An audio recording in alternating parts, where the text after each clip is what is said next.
Maharashtra 39 news network. सत्य बातमी, ठाम भूमिका. नंदुरबार जिल्ह्यात अनुसूचित जमाती कल्याण समितीचा 3 दिवसीय दौरा. आदिवासी विकास योजनांचा थेट हिशोब घेण्यासाठी आमदारांची मैदानात उतरलेली समिती.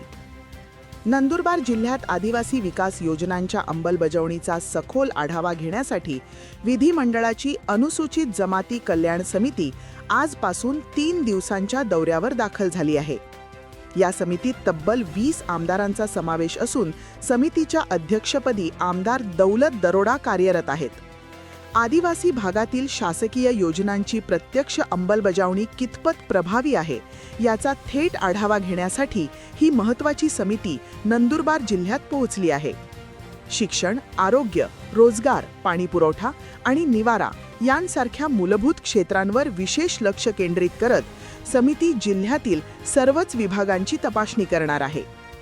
समिती सदस्य लाभार्थ्यांची प्रत्यक्ष संवाद साधून योजनांचा प्रत्यक्ष परिणाम जाणून घेणार असून अंमलबजावणीत येणाऱ्या अडचणीही समजून घेणार आहेत. यावेळी संबंधित विभागांना आवश्यक त्या सूचना देण्यात येणार असून कामात त्रुटी आढळल्यास तात्काळ कारवाई होण्याची शक्यता आहे.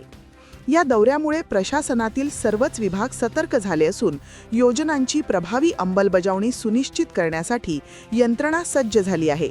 या समितीच्या भेटीमुळे आदिवासी विकास योजनांना अधिक गती मिळेल अशी अपेक्षा व्यक्त केली जात आहे. महाराष्ट्र 39 न्यूज नेटवर्कसाठी अजय राजपूत, नंदुरबार.